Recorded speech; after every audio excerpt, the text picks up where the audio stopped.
Hello, dear students. Welcome back to English class.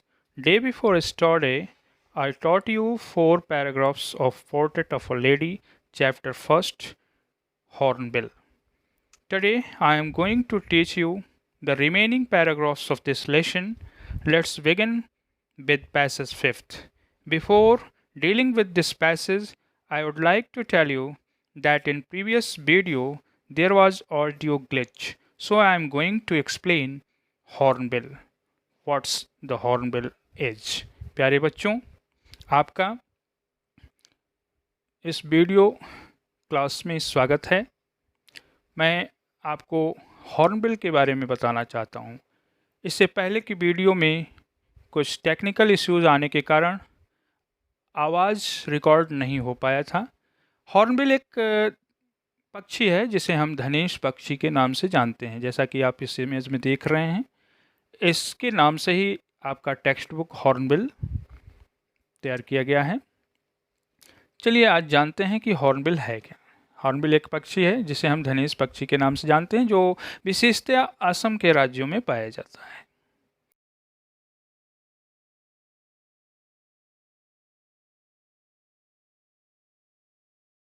है ना, सींग जैसी चोंच को हम कहते हैं।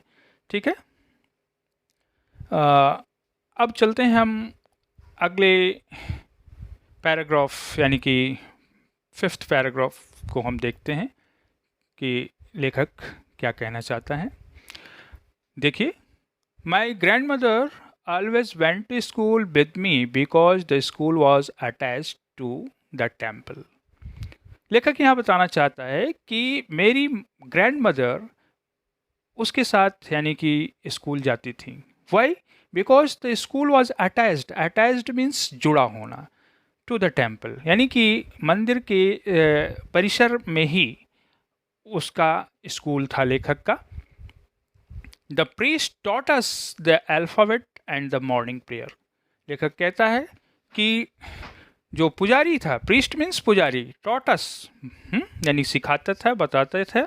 द अल्फ़ाबेट यानी कि ककहरा जिसको हम कहते हैं, ABCD, and the morning prayer यानी सुबह की प्रार्थना, और इनिशियल चीज़ें जो कि बेसिक फंडामेंटल ऑफ लर्निंग जिसको हम कहते हैं, अल्फ़ाबेट प्रारंभ में ही जिसे बच्चे पढ़ते हैं उसको वो सीखता था। While the children sat in the rows on इधर साइड और द वेरेंडा, जबकि बच्चे क्या है, एक तरफ बरांडा में, इधर साइड मतलब एक तरफ, दूसरी तरफ बरांडे में बैठ जाते थे।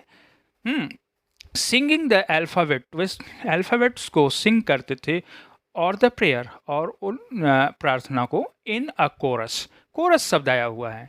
कोरस का मतलब होता है समूह गान। कोरस का मतलब समूह गान। My grandmother sat inside reading the scriptures, और लेखक कहता है कि मेरी दादी माँ भी उसी में बैठ जाती थी। रीडिंग द स्क्रिप्चर्स, और वो क्या है, पढ़ती रहती थी। स्क्रिप्चर्स, स्क्रिप्चर्स मीन्स होता है रिलीजियस बुक्स, होली बुक्स यानी कि धार्मिक ग्रंथ को वो पढ़ती थी। When we had both finished, यानी कि जब दोनों लोगों का कार्य पूरा हो जाता था, यानी कि पढ़ने का और उनके धार्मिक ग्रंथों का पठन करने का कार्य पूरा हो जाता था, we would walk back together, तो लेखक कहता है कि हम दोनों साथ चले आते थे। This time the village dogs would meet us at the temple door, और इस समय जो गांव के जो कुत्ते थे वे मिलते थे कहाँ पे, टेम्पल डोर यानी कि मंदिर के दरवाजे पे। They follow us to our home growling and fighting with each other for the chapatis we threw to them, और वे फॉलो करते थे, वे कुत्ते क्या हैं, फॉलो करते थे, फॉलो अस हम दोनों को फॉलो करते थे, होम यानी घर तक। ग्रोलिंग, ग्रोलिंग का मतलब गुर्राने से होता है, एंड फाइटिंग गुर्राते हुए, लड़ते हुए फॉलो करते थे आपस में। ईच अदर यानी आपस में एक दूसरे से। फॉर द चपाती यानी किसके लिए वो लड़ते थे, चपातीज के लिए, जो कि हम उन्हें फेंका करते थे। When my parents were comfortably settled in the city, लेखक कहता है कि जब मेरे पेरेंट्स सेटल्ड, यानी सेटल्ड का असर होता है बस जाना या सुव्यवस्थित हो जाना। सेटल्ड एक एडजेक्टिव है लेकिन यहाँ पे वर्ब का काम कर रहा है। Settled in the city. They sent for us, sent for us, sent for us यानी सेंट फॉर एक फ्रेज है ना। इसका मतलब होता है बुला लेना। तो जब मेरे माता पिता, लेखक कहता है कि when my parents were comfortably settled,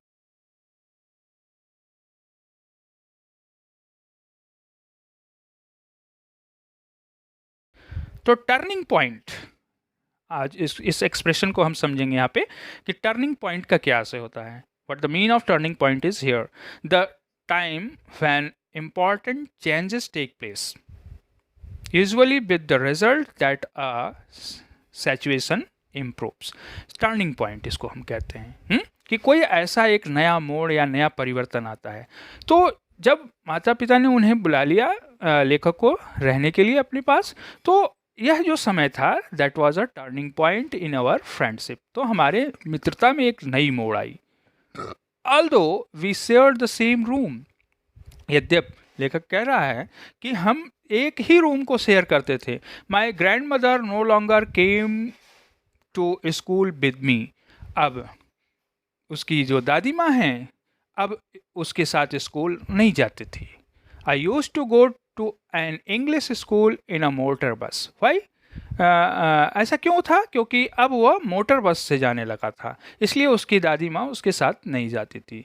there were no dogs in the streets, अब गली के कुत्ते भी नहीं रह गए थे जैसा कि गांव में हुआ करते थे। And she took to feeding sparrows in the courtyard of our city house.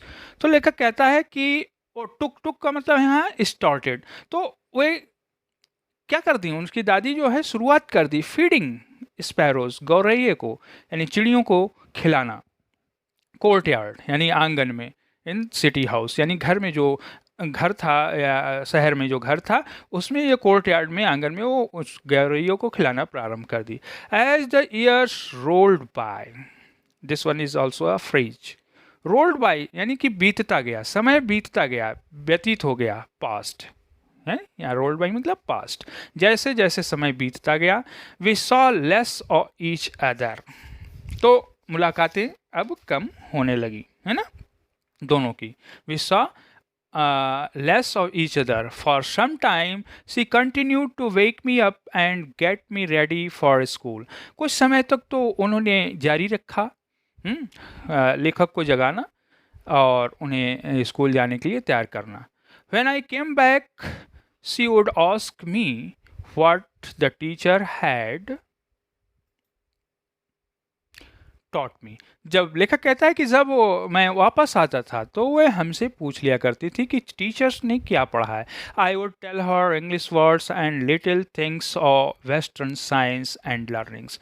लेखक कहता है कि तब मैं उन्हें बताता था कि क्या पढ़ाया गया, यानी कि इंग्लिश के कुछ वर्ड्स बताते थे और साइंस के बारे में, वेस्टर्न साइंस पाश्चात्य विज्ञान और इन सभी चीज़ों की। और वे पाश्चात्य विज्ञान क्या थे? The law of gravity, Archimedes principles, the world being round, कि लॉ ऑफ ग्रेविटी के बारे में यानी कि गुरुत्वाकर्षण का जो नियम था उसके बारे में, आर्किमिडीज का सिद्धांत के बारे में बताते थे, द वर्ल्ड बीइंग अराउंड, और यह भी बताया करता था कि पृथ्वी क्या है? गोल है, पृथ्वी के चारों ओर क्या चीज़ें हैं? गोल है। दिस मेड हर अनहैप्पी, और यह बातें उन्हें क्या करती थी? वो डिप्रेस्ड करती थी, वो दुखी हो जाती थी। She could not help me with my lessons, वे मेरे लेसन्स में, हमारे पाठ में पढ़ने में तो सहायता नहीं कर पाती थी। She didn't believe in the things they taught at the English school, वे विश्वास नहीं करती थीं जो चीज़ें हमें विद्यालय में पढ़ाई जाती थीं। मतलब परटर्ब्ड, परेशान हो गई थी। That there was no teaching about God and the scriptures, कि अब क्या है, वहाँ पे कोई टीचिंग नहीं है अबाउट गॉड, यानी कि वहाँ पे ईश्वर के बारे में और धर्म ग्रंथों के बारे में नहीं बताया जाता। One day I announced that we were being given music lessons, एक दिन लेखक ने यह घोषणा किया कि हमें क्या है, म्यूजिक लेसन्स को भी बताया जाना था। She was very disturbed, she was very perturbed, वो बहुत परेशान हो गई। क्यों परेशान हुई? टू हर, यानी उनके लिए, music had lewd association. Lewd association means to say here impious thing, the things which is not holy, the thing which is not pious. Pious का मतलब होता है पवित्र, यानी कि impious, lewd association. Lewd means also the things which is related to sex and sexuality, etc. It was the monopoly of harlots and beggars and not meant for gentle folks. यानी उनका मानना था कि एकाधिकार, मोनोपोली का मतलब होता है एकाधिकार होना। हैरलोट्स मीन्स प्रोस्टिट्यूट, जिसको हम क्या कहते हैं? वैश्या कहते हैं हिंदी में। तो उनका मानना था कि यह जो है एक एकाधिकार होता है नर्तकियों का, वेश्याओं का, एंड बेगर्स और भिखारियों का, and not meant for gentle folk, और यह जो है एक जेंटल लोगों के लिए नहीं है। She said nothing but her silence meant disapproval. वो कहती तो कुछ नहीं थी, लेकिन उनकी जो चुप्पी थी वह जो है डिसअप्रूवल, यानी कि ये इसकी सहमति नहीं देती थी। यानी कि वो इस बात पे तैयार नहीं थी कि लेखक क्या है, म्यूजिक का भी क्लास करे। She rarely talk to me after that, और इसके पश्चात वे लेखक से बहुत कम ही बात करती थी, बहुत ही रेयर में ही बात करती। रेयर का मतलब मुश्किल से। When I went up to university, now see here is a phrase also, went up, okay, go up. यहाँ तो काम चल सकता था when I went to university, यानी कि जब मैं यूनिवर्सिटी जाने लगा। Went up is a phrase for something which is happening suddenly, यानी जो अचानक कुछ चीज़ें घटित हो रही हों। जैसे कहा जाए, there was a loud explosion and the car bent up in the flame, okay. जैसे कहा जाए कि एक बड़ा सा धमाका हुआ और कार जो है तुरंत जल उठी, अचानक उसमें आग लग गई है। तो यहाँ पे जब लेखक यूनिवर्सिटी जाने लगा, यानी कि विश्वविद्यालय के लिए, यानी कि उच्च शिक्षा के लिए जाने लगा, लेखक कह रहा, I was given a room of my own, the common link of friendship was snapped. तो एक रूम उसे दे दिया गया, और इस प्रकार से जो द कॉमन लिंक, यानी कि जो परस्पर लिंक था, और फ्रेंडशिप, स्नैप्ड, स्नैप्ड का मतलब होता है टूट जाना। तो वह जो मित्रता का जो एक परस्पर म्यूचुअल फ्रेंडशिप थी, that was snapped. My grandmother accepted her seclusion with resignation. Now, see, this is a expression, और इसको यहाँ पे आपको समझना है। सेक्लूजन का मतलब होता है एकांत, सॉलिटरी, लोनलीनेस, और उसकी ग्रैंड मदर ने यह मान लिया था कि अब उसे क्या है,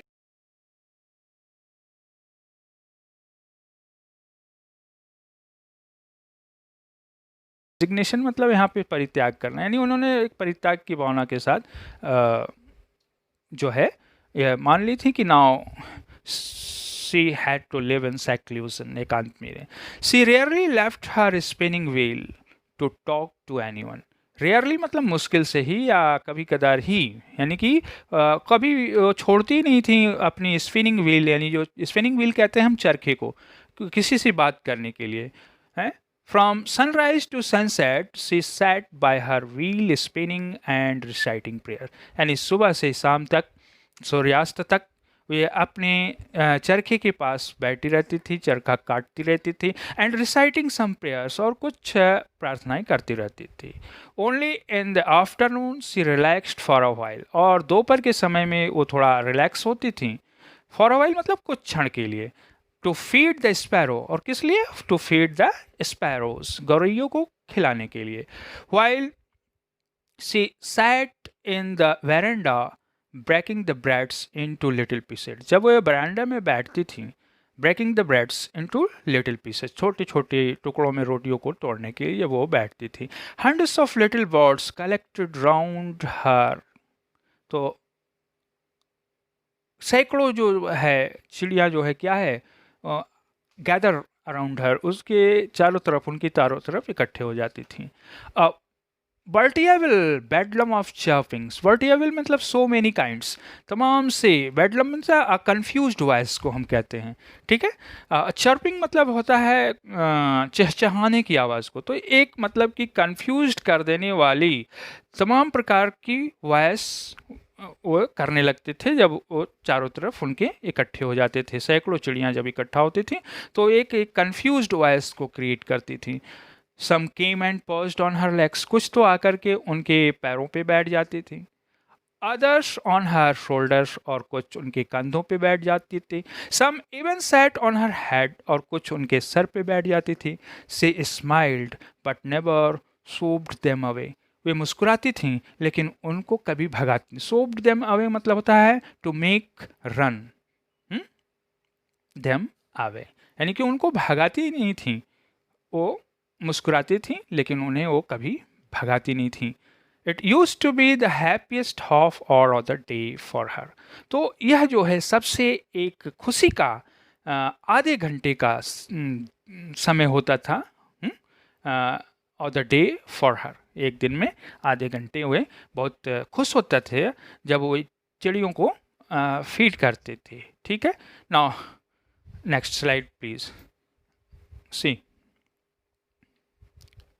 When I decided to go abroad for further studies, लेखक कहता है कि जब मैं तय किया abroad, abroad means foreign country को, यानी विदेश जाने के लिए, फॉर फर्दर स्टडीज़, आगे की पढ़ाई को पढ़ने के लिए जब मैंने विदेश जाने का सोचा या तय किया, डिसाइड किया, I was sure my grand mother would be upset, तो मैं बिल्कुल आश्वस्त था कि मेरी ग्रैंड मदर क्या होंगी, अवश्य ही अपसेट होंगी, अपसेट हो जाएगी, यानी पर्टर्ब्ड होगी, परेशान हो जाएंगी, पजल्ड हो जाएंगी। I would be away for 5 years, क्यों? क्योंकि now the writer was going to be away for 5 years. So this one is a long span of time. Okay, एक लंबा अवधि हो रहा था जिससे कि लेखक दूर जा रहा था अपनी दादी माँ से। And at her age one could never tell,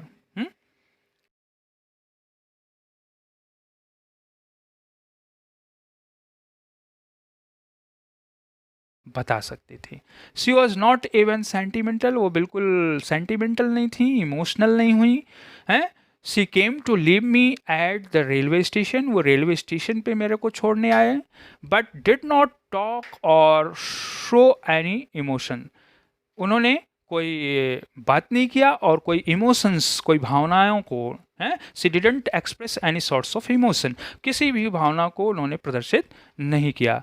her lips moved in prayer still when the writer was departing from her, कहने का आशय कि जब लेखक उनसे विदा हो रहा था, still यानी अब भी, her lips moved in prayer, अब भी उनके जो होठ थे प्रार्थना से हिल रहे थे, अर्थात वो अब भी प्रार्थना कर रही थी। Her mind was lost in prayer, उनका जो मस्तिष्क था खोया हुआ था प्रेयर में, अर्थात वो प्रार्थना में ही डूबी हुई थी, मग्न थी। हर fingers were busy telling the bats और हर रोजरी, और अपनी माला को काउंट करने में, यानी कि जो उनकी उंगलियां थी हाथों की, वे अब भी वो माला जप रही थी। Silently she kissed my forehead, and when I left, I cherished the moist imprint as perhaps the last sign of physical contact between us. Now, see the description. Cherished का मतलब होता है संजो के रखे रहना या अपने साथ ले जाना। लेखक कहता है कि जब उन्होंने चुपचाप silently she kissed my forehead, हमारे फोरहेड को उन्होंने जब किस किया, एंड व्हेन आई लेफ्ट, और जब मैं वहाँ से चला तो अपने साथ क्या लिया, ले लिया, रख लिया, द मॉइस्ट इम्प्रिंट, थोड़ा सा नमी से युक्त इम्प्रिंट जो उन्होंने किस किया था, उसको, as perhaps the last sign of physical contact between us, और संभवतः यह हम दोनों के मध्य अंतिम शारीरिक कॉन्टैक्ट संबंध था। लेखक ऐसा कुछ कहता है। But that was not so, लेकिन ऐसा नहीं था। After 5 years I came back home and was met by her at the station. लेखक कहता है कि आफ्टर 5 years, 5 वर्षों पश्चात जब मैं वापस आया, मैं उनसे मिला स्टेशन पर। She did not look a day older, तो वो एक दिन की भी बूढ़ी नहीं दिख रही थी। She still had no time for words, उनके पास अब भी कोई वर्ड्स नहीं, कहने को नहीं था, यानी कि समय नहीं था कुछ कहने के लिए। And while she clasped me in her arms, that means मतलब हग करना, इसको हम कहते हैं हग करना है, ग्रिप कर लेना, अपनी उसमें बाहों में ले लेना। तो जब उन्होंने बाहों में लिया, तो उस वक्त की फीलिंग यहाँ पे लेखक बताना चाह रहा है कि she still had no time for words and while she clasped me in her arms I could hear reciting her prayers. तो जब उन्होंने उसे हग किया दादी माँ ने लेखक को, तो वो अब भी वो प्रार्थना वो रिसाइट करते हुए सुन रहा था। Even on the first day of my arrival, her happiest moments were with her sparrows, whom she fed longer and with frivolous rebukes. Okay? Frivolous means होता है small. Rebukes का मतलब होता है डांट फटकार लगाना। तो जब लेखक पहली बार आया हुआ था घर, first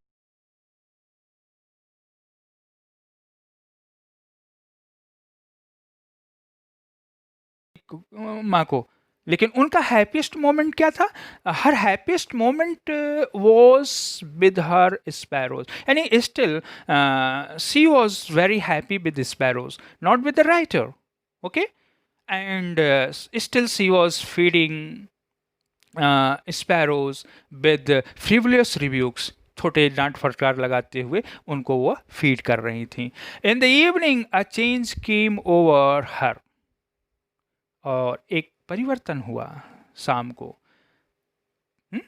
she did not pray, उन्होंने प्रार्थना नहीं की। She collected the women of the neighbourhood, उन्होंने पड़ोस की महिलाओं को कलेक्ट किया, इकट्ठा किया।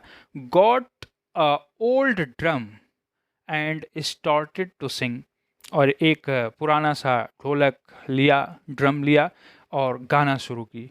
For several hours she thumped the sagging का here means also old, and worn out, old and worn, WORN। तो worn out का मतलब होता है फटा हुआ, यानी पुराना सा, जिसको हम कहते हैं उसको ड्रम ली, ओल्ड ड्रम को, है ना। एंड स्टार्टेड थम का मतलब होता है बजाने से, the sagging. Now see next slide. Skins of the dilapidated drum, dilapidated का मतलब है रैमसैकल, यानी जिसको कहते हैं जो जीर्ण छीण अवस्था में हो गया हो, यानी काफ़ी पुराना हो, ओल्ड हो, है, ठीक है। एंड सैंग और the home coming of warriors, और वो जो है जैसे योद्धा वापस आते हैं तो उनकी खुशी में जो गाने गाए जाते हैं, वो उस प्रकार के गाने गाते हुए उन्होंने ड्रम को बजाना शुरू किया। और फिर देखते हैं क्या हुआ। लेखक कहता है we had to persuade her to stop to avoid over straining, कि उन्हें हमको मनाना पड़ा, परस्यू करना पड़ा, स्टॉप करने के लिए, रुक जाने के लिए, ताकि वो उन्हें ज़्यादा स्ट्रेन न हो, ज़्यादा थकान न हो।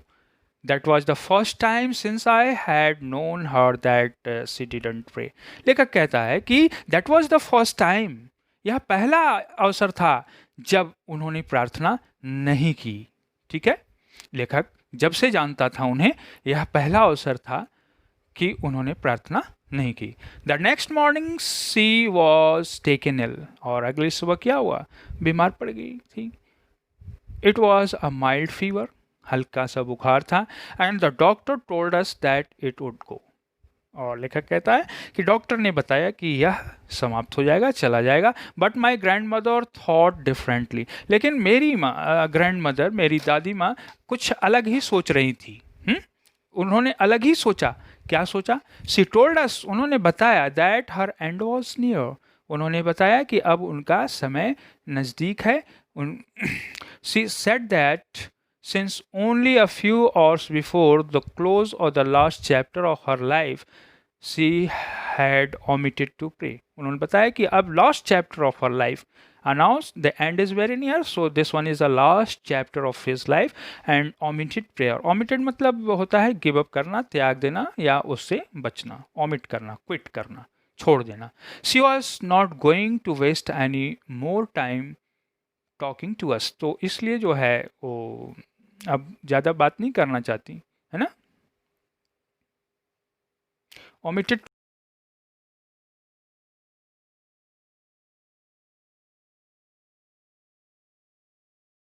प्रोटेस्टेड, हमने इसका थोड़ा क्या किया, विरोध किया यानी प्रोटेस्ट किया.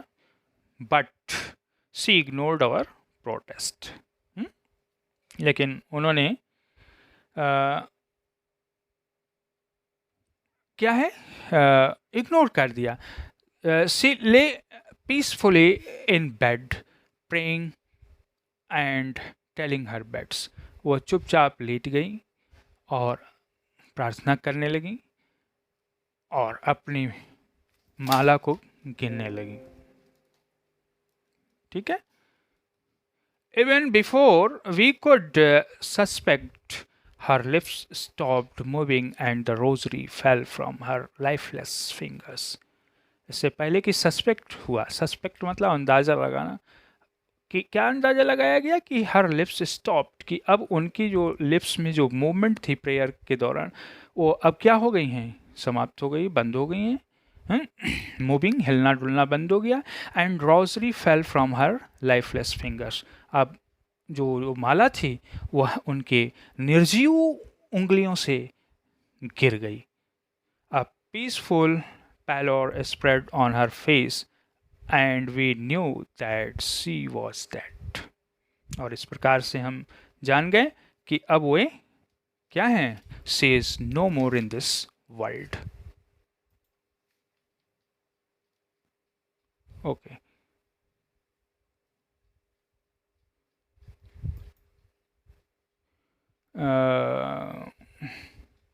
नेक्स्ट स्लाइड देखते हैं. We lifted her off the bed and as is customary means rituals. लेखक कहता है कि हम लोगों ने उनको बिस्तर से उठाया जैसा कि रीति रिवाज है. Laid her on the ground and covered her with a red shroud. Shroud means होता है कफन. ठीक है. और उनको लाल कफन से ढक दिया गया. After a few hours morning, यानी कि कुछ, मॉर्निंग का मतलब होता है उसे मॉर्न करना, यानी किसी के मर जाने पे जो हम शोक मनाते हैं उसे कहते हैं. We left her alone to make arrangements for her funerals. तो उनके दाह संस्कार के इंतज़ाम करने के लिए हम लोग उनको छोड़ करके चले आए. In the evening we went to her room with a crude stretcher to take her to be cremated. और शाम को उनके कमरे में गए. एक क्रड स्ट्रेचर जानते ही होंगे आप, जिसपे डेड बॉडी को रखा जाता है या पेशेंट्स को रख करके ले जाया जाता है. ठीक है. The sun was setting and had lit her room and veranda with a blaze of golden light. सूर्यास्त हो रहा था और उसकी जो रोशनी थी, ब्लेज का मतलब glare of light. Okay. Glare of light यानी डैजलिंग ऑफ लाइट भी हम इसको कहते हैं. तो गोल्डन कलर की जो लाइट थी उनकी बरामदे में आ रही थी. Be stopped half way of the court yard. कुछ आधे ही रास्ते पे, कोर्ट यार्ड में आधे रास्ते पे रुके. All over the veranda and in her room right up to where she lay dead and stiff wrapped in the red shroud, thousands of sparrows sat scattered on the floor. तो जहाँ पे उनका पार्थिव शरीर पड़ा हुआ था, स्टिफ्ड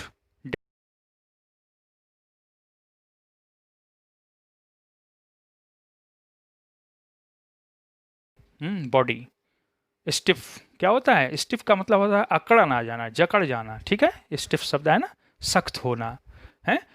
तो वहाँ पे क्या थे, थाउजेंड्स ऑफ स्पैरोज, हजारों स्पैरोज, गौरैये जो हैं, sat scattered on the floor. वे भी बैठी हुई थी फ्लोर पे. देयर वॉज नो चार्पिंग, और कोई चहचहाट की आवाज़ नहीं थी.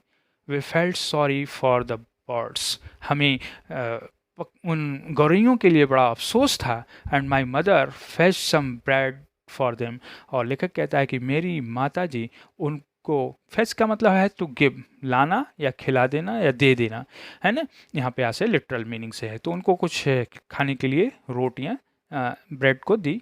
सी broke into little crumbs the way my grandmother used to, उसको छोटे छोटे टुकड़ों में उन्होंने किया। And threw it to them, और उनकी तरफ उन्हें फेंक दिया। The sparrow took no notice to the bread, लेकिन गौरैयों ने उस पर कोई नोटिस नहीं किया, कोई ध्यान ही नहीं दिया। When we carried my grandmother's corpse off, they flew away quietly, और जब हम अपनी ग्रैंड मदर की पार्थिव शरीर को उठा करके ले जाने लगे तो वह भी चुपचाप उड़ गईं। Next morning the sparrow swept the bread crumbs into the dustbin, और अगली सुबह वो स्पैरो जो है उसको क्या की, next morning the sweeper swept the bread crumbs into the dustbin, और अगली सुबह स्वीपर यानी जो साफ सफाई करने वाला कर्मचारी होता है वो आया और उसको डस्टबिन में डाल दिया। So in this way this lesson is switched off dear students, and I hope that a lot of things you will have learned from this lesson. So many expressions, vocabularies are given. So please read this lesson again.